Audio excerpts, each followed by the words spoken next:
hampir sebagian besar 80% memakai dress code hitam sebagai tanda secara manusia kita berduka karena orang yang kita kasihi meninggalkan dunia. Tetapi saya memakai daleman merah karena juga dari abad-abad pertama gereja-gereja di waktu lalu juga mengizinkan warna merah sebagai tanda darah Kristus yang tercurah untuk penebusan manusia. Yang memakai warna lain tidak apa-apa, tidak disuruh pulang. Ya. Wah, saya pakai warna lain, om, saya pulang dulu, tidak apa-apa, jangan pulang. Yang penting kita menikmati ibadah ini di dalam terang firman Allah dan Roh Kudus. Amin. Sekarang pukul 8:46.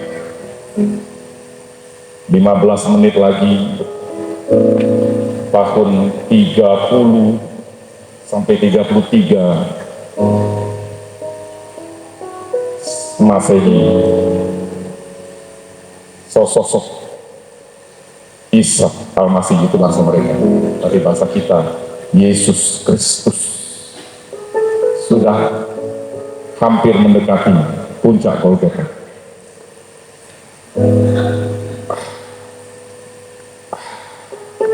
Sedikit lagi sampai. Mungkin sekarang udah sampai. Sudah mulai dipaku. Tangan kanannya dipaku.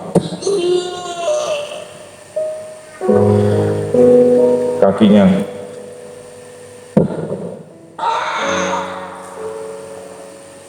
tidak cukup sekali.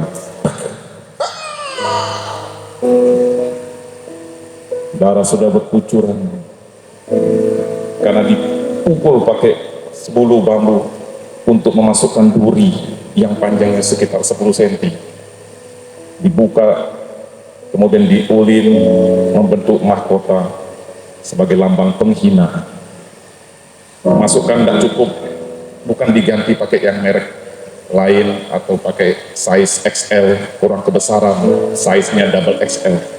Mungkin sengaja dibikin size-nya yang M. Darah.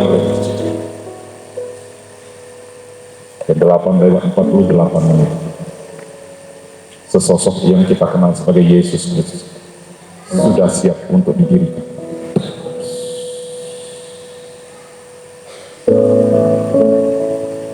Yesus sudah berkorban sedemikian rupa untuk keselamatan kita semua. Apakah Yesus bisa meninggalkan kita saat di Taman Getsemani? Sangat sanggup. Dia disalibkan bukan karena dia berdosa. Yesus disalibkan dengan penuh kesadarannya sebagai manusia 100% sekaligus Allah 100% untuk melakukan karya keselamatan bagi saya, bagi kita semua, bagi Bapak Ibu adik, saudara-saudari dan yang di atas, bahkan yang mungkin yang lagi pelayanan di luar gereja saat ini. Bahkan untuk orang-orang dunia ini, tetangga-tetangga kami yang belum percaya Yesus sampai hari ini, walaupun setiap hari mereka mendengar, melihat gereja ini berdiri sejak tahun 60-an. Hari ini kita datang dengan membawa kesedihan, bukan. Kita memperingati Jumat Agung sebagai hari di mana Yesus menjalani sengsara waktu demi waktu, kemudian disalibkan, kemudian secara tubuh manusia, Allah tidak mungkin mati, tapi secara kedagingan manusia, Yesus mati, kemudian dikuburkan, dan besok hari Sabtu beberapa gereja mengatakan sebagai hari Sabtu Sunyi. Kemarin malam Kamis Putih, hari ini Jumat Agung, besok Sabtu Sunyi, ada Sabtu Suci, dan nanti hari Minggu lusa, hari lusa Minggu kita merayakan ibadah Paskah. Pertanyaannya buat kita dan saya semua, apakah kita lakukan ini sebagai rutinitas?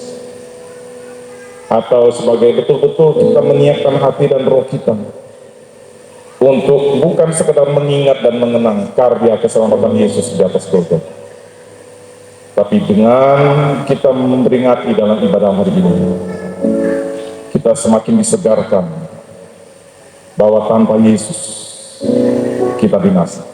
Amin. Mau sebaik apapun orang di dunia, tidak akan membuat dia masuk surga, hanya jika percaya dan menerima Yesus sebagai Tuhan dan Juru Selamat. Mungkin ini terkesan seperti eksklusif di tengah-tengah globalisme, pluralisme yang menyerbu benak kita lewat media massa. Wah, kita bicara di bagian intern begini, secara keyakinan hanya Yesuslah jalan dan kebenaran dan hidup. Tidak ada satu orang pun yang sampai kepada Bapa kecuali melalui Yesus. Saya harus tekankan ini di awal-awal khotbah supaya kita tidak terjebak dengan globalisme, pluralisme, bahkan mencampur adukkan keyakinan dan agama di luar sana atas nama kebersamaan. Kalau secara keyakinan kita harus tegas, secara iman Kristen hanya Yesuslah. Akulah kebangkitan dan hidup. Yohanes 14. Akulah jalan dan kebenaran dan hidup. Kalau ada jalan lain, pertanyaan mudah tapi sulit dijawab. Untuk apa susah-susah Yesus disalib?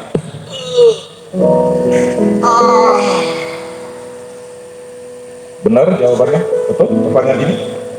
Untuk apa susah payah Yesus menderita, disalib untuk keselamatan kita orang yang percaya kepada Yesus? Kalau ada jalan lain. LCD boleh tampilkan sekelumit kisah Yesus yang kami ambil visualisasinya. Silakan LCD dari Passion of Christ.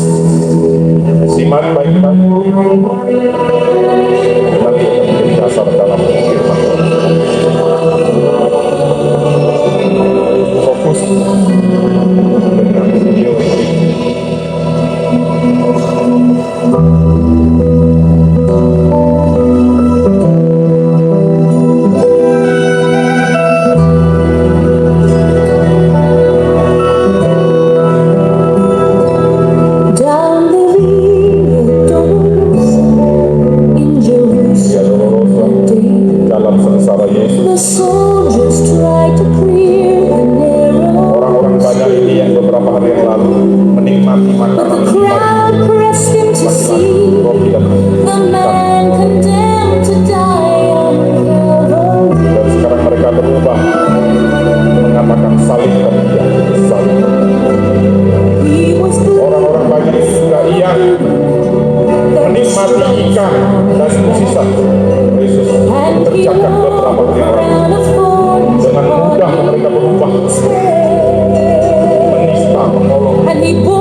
Pertanyaannya, apakah kamu mau memikul salib bersama dia? Akulah kebangkitan dan hidup. Dia yang percaya kepadaku tidak akan binasa, melainkan beroleh hidup yang kekal. Saya rasa firman Tuhan saya tidak perlu berpanjang-panjang, karena kita semua sudah paham apa yang sedang kita rayakan hari ini. Bukan karena undangan dari gereja untuk kita harus hadir. Saya pernah sampaikan dalam ibadah tengah minggu beberapa minggu yang lalu, 3,5 tahun Yudas Iskariot hadir di dalam kebaktian bersama Yesus. Maaf jika ini keras, ini juga buat saya. Seorang Rasul Thomas juga hampir 3,5 tahun ikut bersama-sama Yesus, melihat, menikmati pelayanan, mungkin ikut melayani bersama Yesus. Kalau kita sekarang tidak ada pelayanan Yesus, tiba-tiba berdiri di sini Yesus, lebih semangat lagi kita. Tiba-tiba Yesus berdiri di situ. Yes, ayo semangat Bro Sandi, ayo semangat Bro Joni, Bro Panca. Kita makin semangat karena ada Yesus itu berdiri. 3,5 tahun Petrus bersama Yesus. Tapi sebelum ayam berkokok, 3 kali Petrus menyangkal Yesus. Bahkan bukan cuma menyangkal, sambil mengutuk. Saya yakin jawabannya kalau saya tanya apakah kita yang ada di sini pernah menyangkal Yesus sambil mengutuk. Pernah? Saya pastikan di atas 100% tidak ada. Itu kesalahan Petrus itu luar biasa itu. Karena ketika dia ditanya seorang hamba dari imam besar, dia sambil mengutuk, aku tak kenal Yesus. Sambil mengutuk loh ya. Itu udah luar biasa itu. Udah sambil nyumpah. Lukas pasal 22 tadi malam saya sampaikan.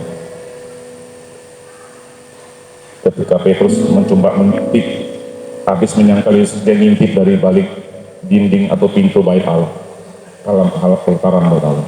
Yesus lagi disesah ketika dalam sidang mahkamah agama. Lukas pasal 22 berkata, lalu Tuhan memandang Petrus. Saya mencoba menempatkan diri saya seperti Petrus ketika habis menyangkal Yesus. Katakanlah, Petrus waktu menyangkal tidak mungkin di depan teman-temannya sesama rasul. Kalau dia menyangkal di depan Yohanes, pasti Yohanes bilang gini, jangan gitulah Petrus, kau ini udah ikut 3,5 tahun makan gratis, makan ikan, barusan makan ikan sama roti gratis lagi, sampai lebih 12 bakul. Kau mau mati kan, Petrus? Ingat gak kau berapa bulan yang lalu kau udah mau mati, kau tenggelam, kau bilang apa sama Yesus? Tuhan tolong aku. Lalu Yesus menangkap tangan Petrus dan berkata, hai engkau yang kurang percaya, mengapa engkau takut dan gila? Kalau dia menyangkal Yesus waktu itu sebelum ayam berkokok, ada Yakobus, ada Andreas kan masih abangnya. Dek, janganlah gitu dek. Kau jangan cepat-cepat menyangkal Yesus ketika kau sudah tidak nyaman. Ketika kau nyaman, kau ikut Yesus. Ketika kau butuh sesuatu, kau ikut Yesus, semangat. Ketika Yesus sekarang sudah tidak berdaya, kau tinggalkan dia, bahkan kau sangkal. Dasar kau ya dek. Mungkin kalau begitu ada kisah seperti itu, Alkitab tulisannya beda. Kalau dia mungkin menyangkal di depan Yakobus, bro, ini masih sepupunya. Kita ini sama-sama dari Galilea, bro. Kita nangkap ikan, ingat gak berapa tahun yang lalu, bulan Januari, bulan apa, tanggal 5, kita nangkap ikan kosong kan? Lalu kau lihat apa? Temparkanlah jalan di sebelah kanan. Diingatkan semua pengalaman kebaikan Yesus kepada Petrus waktu Petrus menyangkal. Ketahuan Petrus menyangkal tidak di depan orang-orang yang mengenal dia. Artinya apa? Petrus melakukan penyangkalan secara sembunyi-sembunyi. Dia berharap nggak ada yang lihat. Yesus nggak sempat perhatikan. Yesus lagi capek, lagi sibuk kena puasa, cambuk. Lagi nonton dari jauh, ditanya sama hamba imam besar, kamu Petrus kan dari dialekmu kamu orang Galilea? Kok tahu orang Galilea itu ngomongnya keras? Terbangun. Karena nelayan itu ngomong dengan jarak jauh. Oh, ada ikan berapa? 50, sini. Orang pantai, orang danau, orang gunung biasanya suaranya keras karena orang gunung rumahnya jauh-jauhan. Halo, pinjam kompor. Ya. Ada ikan, sini lo, sini. Jadi orang Galilea punya logat itu keras, weh. Ketahuan kamu orang Galilea kan? Terus tadi malam saya lihat kamu juga lagi taman Getsemani sama Yesus. Oh enggak. Semudah itu kamu terus menyangkal Yesus. Kejadian itu bukan hanya di malam itu sebenarnya. Begitulah Yesus mengizinkan persoalan untuk membuktikan kemurnian iman penyertaan kita kepada Yesus. Tapi syukurlah Petrus di Yohanes pasal 20, pertama kali orang yang ditemui Yesus ketika kebangkitan di pinggir danau. Lalu Yesus menemui Petrus. Petrus, apakah engkau mengasihi aku? Pertanyaan pertama. Iya benar. Yang kedua, Yohanes pasal 20. Yesus ketemu setelah habis kebangkitan. Dia mau memulihkan hati dan pelayanan hidup Petrus. Apakah engkau mengasihi aku, Petrus? Iya benar. Tidak puas 2 kali. Ketiga kalinya Yesus menanyakan yang sama. Petrus, siapakah Petrus itu? Saya, kita semua. Orang yang mengikut Yesus. Mungkin kita tidak menyangka Yesus terang-terangan di depan status Facebook, WA, IG. Tapi hati kita sudah mulai menyangkal Yesus tanda petik. Siapa yang tahu? Who knows? Hanya Tuhan dan diriku pribadi saja yang tahu. Pengiringan aku sampai detik hari ini apakah masih berkobar-kobar mengiring Yesus Tuhan? Atau karena tak ada tawaran kenikmatan dunia, kekhawatiran hidup, dan susah payah masalah membuat aku sudah mulai mengambil langkah untuk mundur sedikit dan menyangkal Yesus secara alam bawah sadar. Ketiga kalinya Yesus ngomong lagi, Petrus, apakah engkau mengasihi? Sambil menangis, Petrus berkata, engkau tahu ya Tuhan, aku sungguh-sungguh mengasihimu. Lalu Yesus berkata dalam Yohanes pasal 20, gembalakanlah domba-dombaku. Ketika kita membuktikan kasih kita kepada Yesus, tidak hanya sekedar seperti ibadah titik begini, manaskan bangku kosong, atau seperti saya memanaskan mimbar ini saja dan pulang. Ada satu tugas dari Yesus buat kita semua. Beritakanlah kesaksian akan aku di seluruh dunia. Makanya muncul Matius pasal 28. Beritakanlah kepada seluruh makhluk. Kabarkanlah dan muridkan dan baptislah mereka di dalam nama Bapa dan Putra dan Roh Kudus, dan ajarlah mereka dan jadikanlah mereka murid-muridku. Demikianlah pesan singkat khotbah hari ini. Mari kita buka ayat. Markus pasal 15.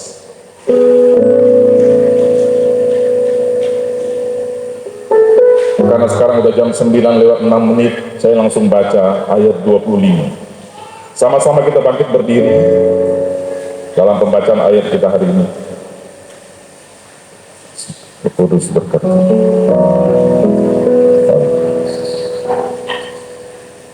Roh Kudus hari di sini,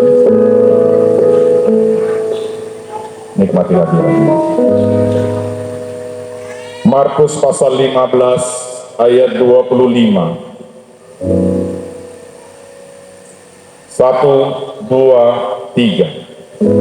Hari jam 9 ketika ia disalibkan. Silakan duduk. Jam 9 waktu lokal. Dia mulai disalibkan. Dan mulai saat disalibkan, kita sudah tahu ada 7 perkataan Yesus terakhir sebelum dia menyerahkan nyawanya kepada Bapa di surga. Mulai dari jam 9, mulai sekarang, sampai jam 12, 3 perkataan Yesus yang pertama. Perhatikan dengan cepat, simak baik-baik, terus ini gerak cepat. Yang pertama, ucapan pengampunan. Lukas 23, Bapak Ibu juga gercep. ayat 34, Yesus berkata, lokasi, waktu, timeline, Yesus sedang ada di salib. Saya ulangi, 7 perkataan terakhir Yesus bukan lagi di kafe, bukan lagi di resto, bukan lagi duduk di bawah pohon yang sejuk menikmati indahnya dunia ini. Dia sedang berada di kayu salib, bukan duduk-duduk, dipaku. Saya rasa mungkin sebagian besar bapak-bapak terutama pernah nggak sengaja terpaku? Pernah? Udah terpaku kena pokok lagi sama hammer. Atuh, enak. Angkat tangan jujur, siapa yang pernah terpaku nggak sengaja waktu kita nokol-nokol? Saya itu termasuk. Oh, nggak ada yang pernah maku ya? Luar biasa ya. Ada yang pernah terpaku nggak sengaja ketusuk duri? Pernah? Baru duri mawar, ibu-ibu lagi bersihkan mawar. Biasanya kalau dia bukan anak Tuhan sambil kebun binatang lewat. Kalau kebun sayur jangan disebut kebun binatang. Saya pun heran, kenapa sih orang kalau marah-marah itu keluarkan kebun binatang? Cobalah kebun sayur. Ih, tomat, ih, jengkol, ih, apa? Enak. Mungkin nggak berdosa kali ya. Bisa diubah kayak mau marah nih, mau kesal nih. Dasar kaummu timun. Ya, relaks sedikit. Pakai baju hitam-hitam, cerita tentang kematian, pegang, jangan pegang ya. Hari ini kita bersuka cita, makanya merah. Orang Chinese, bahkan orang Batak, kalau sudah kakek opung-opung udah umur 81 tahun meninggal, boleh nangis-nangis? Tak boleh, betul? Tak boleh kok nangis. Ini sudah umur, sudah tua ini. Orang Chinese apalagi, saya pernah diundang di Santo Mikael berapa kali. Orang tua teman saya, bapaknya hari ini umur 87, minggu depan mamanya umur 86. Saya masuk, merah semua di ornamen. Saya walaupun sudah tahu pura-pura nanya, enggak saltum kan? Enggak salah kostum kan? Oh enggak Pak, kita enggak bersedih karena mereka sudah umurnya lebih dari 85-80 tahun. Dalam budaya kami, di sini ada orang-orang yang betul lah ini. Enggak boleh duka cita, harus happy. Oh saya pikir gini orang Batak ini. Jadi semuanya wajahnya tenang, happy, dan pakai baju merah. Kematian Yesus memang sedih secara tubuh, tapi kita harus bahagia. Amin. Karena ada darah Yesus yang sudah melepaskan kita dari kuasa dosa. Tepuk tangan yang meriah bagi Tuhan. Haleluya. Haleluya. Haleluya. Jam 9 Yesus disalibkan. Ayat 26, dan alasan mengapa Yesus dihukum disebut pada tulisan.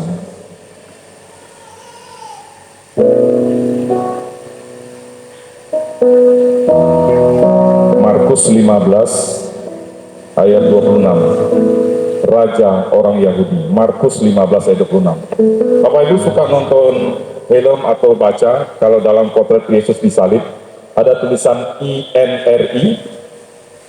INRI itu bahasa Latin, Iesus Nazarenus Rex Iodaerum.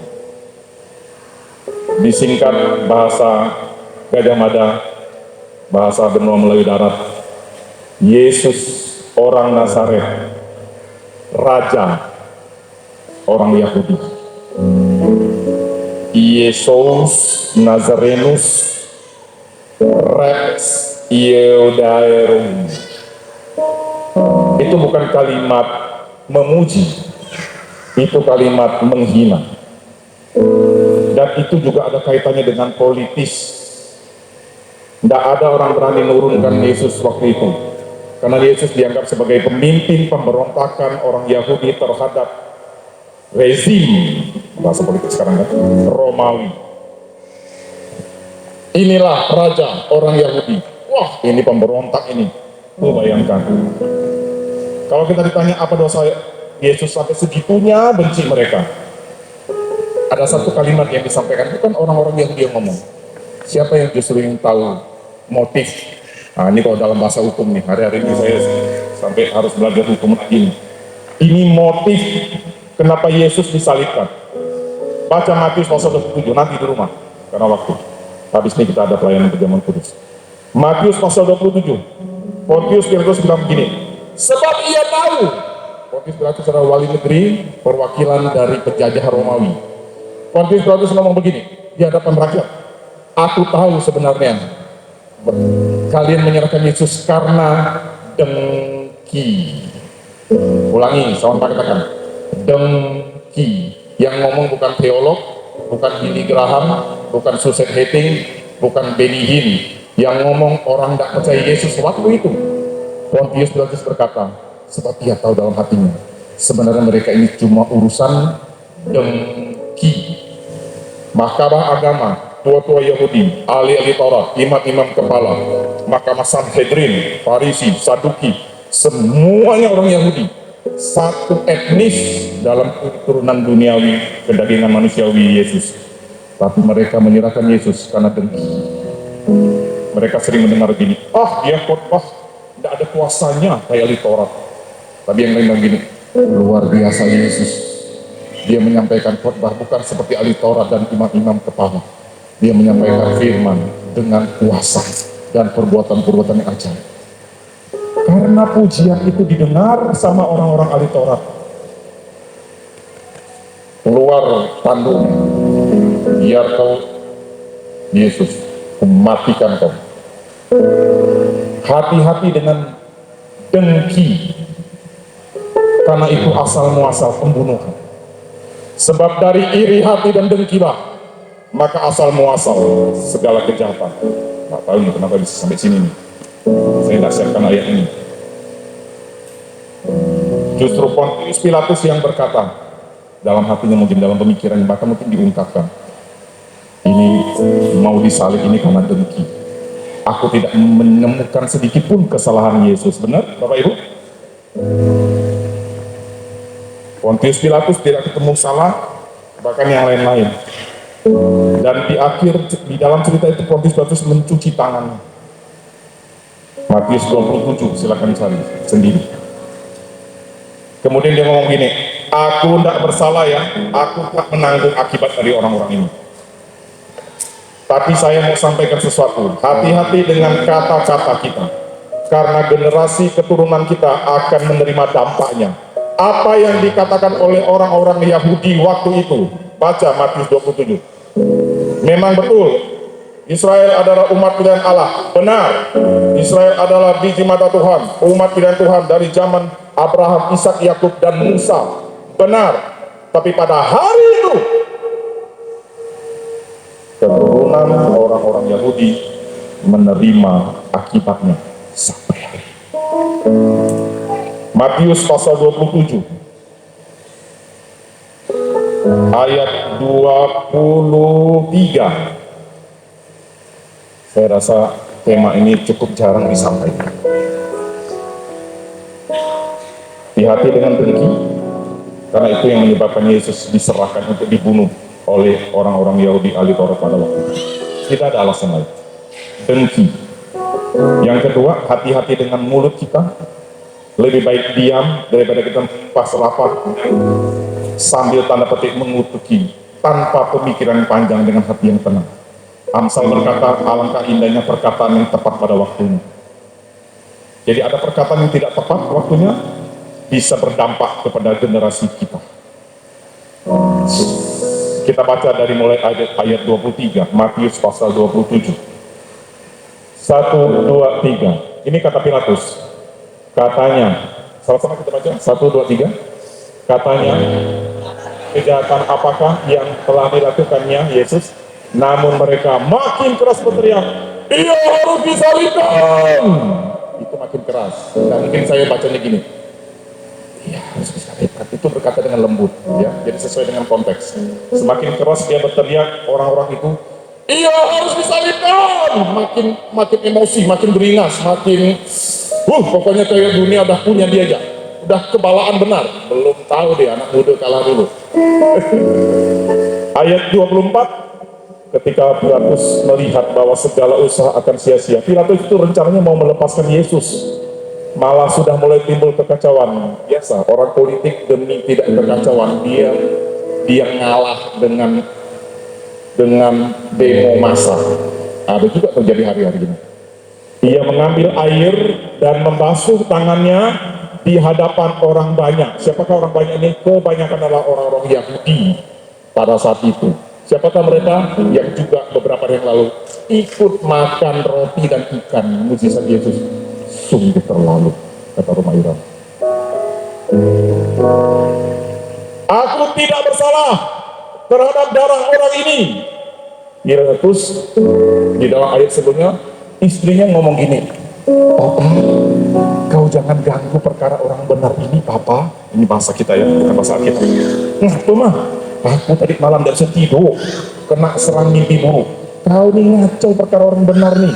Bayangkan, orang tak percaya Tuhan justru yang bilang Yesus adalah orang benar. Istrinya sendiri. Baca di perikop yang sama, Matius 27 ayat 11 sampai ini. Kalau ini PA, saya lanjutkan 3 jam. Sekarang ini ibadah minggu, kita ringkas. Istri janda, poin ketiga, jadilah pasangan hidup yang bisa memberi nasihat yang baik sesuai dengan firman Tuhan. Istri Pilatus tidak kenal Yesus, tapi dia mimpi buruk malamnya karena dia tahu suaminya lagi mengadili Yesus, orang benar ini. Pilatus lagi duduk di litos fakta untuk mengadili Yesus, lalu dicongkel sama lagi ngadili orang, bang, minta duit ke, mau ke Alfamart ke? Enggak, tolong ya, janganlah diganggu orang benar nih. Ngapa? Aku tidak bisa tidur tadi malam. Jangan macam-macam dengan orang benar ini. Ini bahasa bebasnya ada di sini. Berikut. Maka Pilatus semakin kuat. Dia sudah tahu Yesus ini orang benar, diserahkan karena dengki, ditambah lagi oleh istri tercinta. Dia ngomong begini, aku sih sebenarnya kenal mati, dia tidak mau ngurus orang ini. Aku lepas tangan ya, aku cuci tangan. Aku tidak bersalah terhadap darah orang ini, maksudnya Yesus. Itu urusan kamu sendiri. Bapak Ibu perhatikan, saya pelajari lagi. Kata urusan kamu sendiri itu persis yang diomongkan oleh imam-imam kepala ketika Yudas mengembalikan 30 keping perak. Baca di Injil, pokoknya ada di situ. Lalu imam kepala ngomong begini, itu urusan kamu, Yudas. Persis. Giliran sekarang imam-imam kepala dikasih ngomong sama Pilatus. Itu namanya hukum tabur tuai. Apa yang kita tabur di dunia ini akan dituai. Imam-imam kepala ahli Taurat, orang-orang kepala Yahudi ngomongnya begini sama Yudas. Waktu Yudas nyesal. Duit ini, itu urusan kau. Mati-matilah kau, binasalah kau, nyaman kau. Mau ngambil duit kami 30 keping perak. Itu maksudnya. Pas mereka mengadu tentang perkara Yesus, Pilatus balik ngomong begini, itu urusan kamu, aku cuci tangan, aku tidak bersalah. Ngeri ayat setelah ini. Next, baca ramai-ramai. Ini yang kita bisa melihat secara global, apa yang terjadi di sana sekarang. Bisa jadi ini gara-gara omongan ini, tapi saya tidak memastikan, saya bukan ahli nuzum paranormal, bukan. Tapi dari beberapa literatur yang saya pelajari, ini juga dampak dari omongan nenek moyang mereka ketika peristiwa Yesus. Ini yang ngomong orang-orang Israel, orang Yahudi waktu itu. 1, 2, 3. Dan seluruh rakyat itu menjawab, seluruh ya, biarlah darahnya ditanggungkan atas kami dan atas. Ini kalimat kutukan. Hati-hati kalau lagi emosi lalu mengutuki diri sendiri dan bahkan generasi-generasi selanjutnya. Memang betul Israel umat pilihan Allah dari Abraham, Ishak, Yakub, dengan catatan mereka yang datang kepada Allah Bapa surga dan yang menerima Dia. Apa yang terjadi pada negara ini? Oh, mereka kaya, betul. Apakah mereka selalu damai? Bapak bisa lihat sendiri. Apa rema yang bisa kita ambil untuk hari ini? Jangan pernah berkata-kata dengan emosi sampai tanda petik seolah-olah mengutuki diri sendiri dan generasi-generasi. Hanya kuasa darah Yesus saja yang bisa mematahkan kutuk perkataan. Tapi apa yang terjadi pada orang Israel pada hari ini? Sebagian besar mereka tidak mau menerima Yesus sebagai Mesias, karena mereka masih menunggu Mesias yang lain. Mereka tidak yakin Mesias yang ini datangnya dari Nazaret, tukang kayu. Bahkan termasuk perwira-perwira Romawi yang menombak Yesus. Waktu itu mereka sempat menombak Yesus. Di dalam kitab Yohanes, bahkan di dalam Injil Matius, Markus, Lukas, ada 2 orang penjahat. Betul? Penyamun atau penjahat di sebelah kiri dan sebelah kanan. Alkitab tidak mencatat, tetapi dalam literatur lain, di dalam gereja-gereja abad pertama, nama penyamun yang sebelah kiri dikatakan sebagai namanya Gestas, yang sebelah kanan Dismas. Gestas sebelah kiri itu penjahat yang ngolok Yesus. Coba kau selamatkan dirimu, engkau kan anak Allah. Dan memang dalam sudut pandang penulisan Ibrani, kiri selalu berbicara tentang hal-hal yang negatif, betul? Pisahkanlah kambing ke sebelah kiri, betul? Yesus bilang. Dan domba ke sebelah kanan. Nah, di sebelah kanan konon namanya Desmas. Dialah yang berkata begini, ingatlah akan aku Yesus ketika kau kembali dalam kerajaan. Lalu Yesus berkata apa sama orang yang di penyamun di sebelahnya? Alkitab tidak bilang sebelah kiri, sebelah kanan. Pada hari ini juga engkau ada bersama-sama aku di Firdaus. Itu kalimat kedua dari 7 perkataan Yesus. Perkataan Yesus itu ada 7 dengan cepat. 1, ya Bapa, ampunilah mereka, sebab mereka tidak tahu apa yang mereka perbuat. Tidak berbicara untuk konteks hari ini ketika itu dibicarakan. Itu untuk orang-orang yang lagi di depan dia ini. Dia lagi disalib ini, dan di depan dia orang-orang yang menyalibkan dia dengan pongahnya. Wah, biasa kan gitu, orang yang menyalibkan pasti lebih lagak, lebih sombong benar daripada orang yang disalibkan. Tidak mungkin kan dia, tidak mungkin dia begini kan, pasti dia pongah, mana yang disalibkan itu. Wah, dagunya teratas, orang-orang sombong, pongah, sok kuasa yang dikira bisa mematikan Yesus. Tapi apa jawaban Yesus di dalam kalimat pertama ini? Ya Bapa, ampunilah mereka, karena mereka tidak tahu apa yang mereka perbuat. Posisi tangan kaki Yesus sedang disalib, bercucuran darah. Dia masih sempat mengampuni orang yang menyakitkan. Kalau kita ya, menyakitkan hati. Tapi dia tidak sakit hati. Bapak Ibu sanggupkah seperti itu? Sulit kalau tanpa Roh Kudus yang memampukan kita. Amin. Hanya kuasa Roh Kudus saja yang memampukan kita bisa mengampuni orang yang ada di depannya persis-persis, dan dia masih menderita. Yang kedua, dia ngomong lagi perkataan yang kedua. Pada hari ini, engkau akan ada bersama-sama dengan aku di dalam Firdaus. Dia ngomong kepada penjahat yang sebelah kanan. Konon namanya Dismas. Dan Dismas itu dari tahun-tahun pertama kemudian menjadi Santo Dismas. Orang-orang Katolik punya catatan sejarah jauh lebih lengkap, tapi memang tidak tercantum di Alkitab. Kata-kata ini sudah supaya untuk memperlengkapi knowledge kita. Seorang serdadu Romawi, ingat, yang menombak Yesus. Beberapa tahun kemudian dia bertobat, bahkan dia menjadi Santo Longinus. Perwira itu konon menurut hikayat ceritanya, matanya juling. Maaf ya, bukan. Jadi perwira itu juling. Mungkin dia mau nombak kaki kena perut, mungkin ya, sambil goro-goroan ya. Dia juling, dia tombak. Dalam Yohanes 19, darah bercampur air muncrat kena matanya. Konon menurut cerita, matanya sembuh. Apalagi ketika Yesus berapa jam kemudian ada gempa bumi, kegelapan meliputi daerah itu dari jam 12 sampai jam 3. Gempa bumi, tirai Allah terbelah 2. Dia makin bergetar. Ini anak Allah. Tapi dia matanya tidak juling lagi. Bisa lihat Pak Purbo misalnya, Ibu Purbo di atas. Halo. Tadi tidak bisa lihat Pak Purbo di atas. Dia mengalami mujizat Tuhan. Dan konon menurut cerita dia bertobat dan menjadi Santo Longinus. Dalam catatan sejarah gereja Katolik lebih lengkap. Siapa lagi? Ada namanya Veronica. Makanya banyak orang-orang Kristen suka pakai nama Veronica. Dia adalah salah satu dari perempuan-perempuan Yerusalem yang mengusap keringat dan darah Yesus waktu Yesus jatuh dalam 14 stasi Via Dolorosa. Kemudian dia juga menjadi orang kudus, diangkat menjadi Santa Veronica.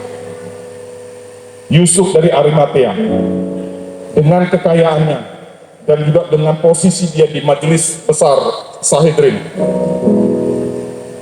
dia juga melayani Yesus. Dia minta kepada Pilatus, bisa tidak turunkan jenazah Yesus disalib, karena besok sudah mau menjelang Sabat, hari Sabtu. Yahudi mengukur hari dari jam 6 sore, jam 9 disalibkan, jam 12 ke 8 sampai jam 3. Jam 3 Yesus mengembuskan napas secara kedagingan manusianya. Jam 3 sampai jam 4 sampai Yesus sudah meninggal secara fisik jasmani.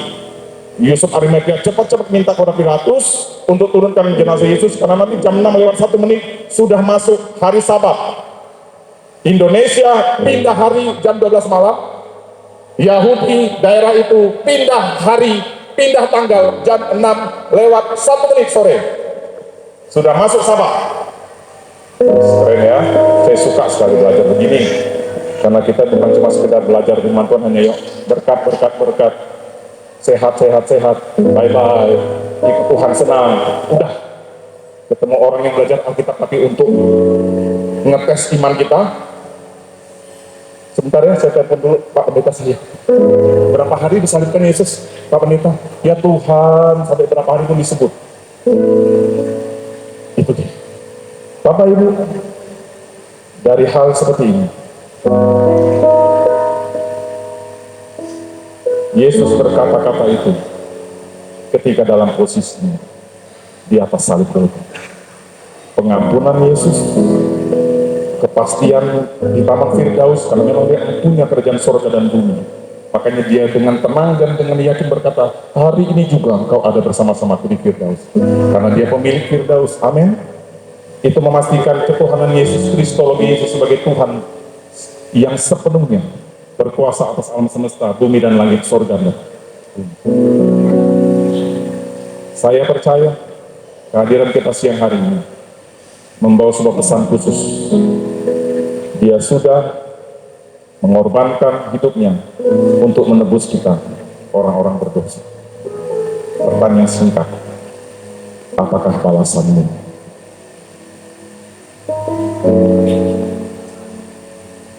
Apa yang kita harus balas?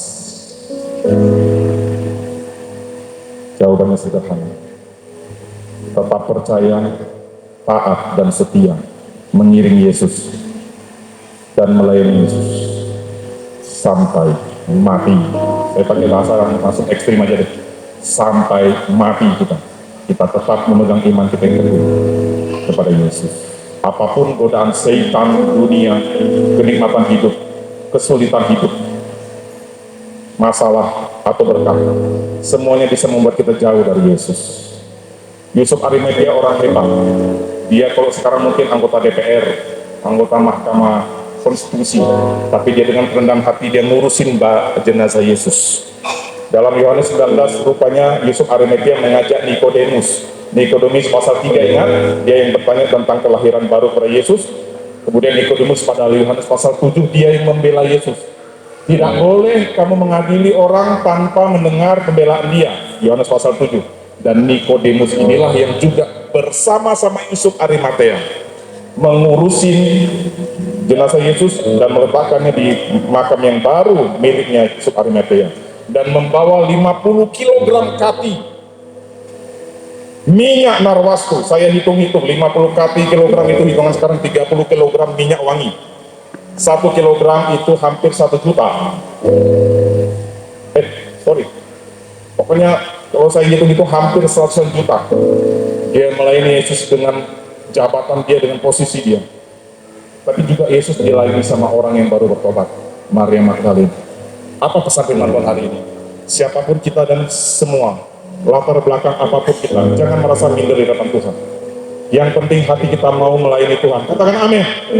baik kita mungkin posisi seperti Yusuf Arimatia, orang yang penuh dengan nama terkenal. Kenapa saya bilang Yusuf Arimatia punya nama yang terkenal? Dia mampu bernego dengan Pilatus. Hanya orang yang bisa ketemu Jokowi yang punya ring satu. Dia minta sama Pilatus, bisa nggak saya minta jenazahnya Yesus yang disalib itu? Pontius Pilatus bilang, coba saya tanya sama kepala pas pampres. Oh bisa. Hanya orang yang punya jabatan tinggi dan kaya dan berkuasa, tetapi dia juga pengikut Yesus yang bisa nego dengan Pilatus. Tapi di sisi lain, di dalam kisah salib ini ada orang-orang juga yang nestapa, yang penuh dengan dosa. Pernah diikat oleh 7 setan, Maria Magdalena. Dan dia orang pertama yang datang melihat kubur Yesus Kristus. Orang yang rendahan dihina orang, mantan maaf, perempuan tidak baik-baik. Tapi Yesus masih menerima juga. Artinya apa? Tuhan tidak memandang siapa kita sekarang. Baik dalam posisi yang sedang menengah ke atas, layanilah Tuhan dengan segenap hatimu. Baik mungkin sedang menengah ke bawah sedikit, layanilah Tuhan. Karena Tuhan tidak memandang rupa, tapi hatimu dan hati kita yang Tuhan mau terima. Dan dia juga yang sudah rela menebus kita. Dan besar itu, pemain musik.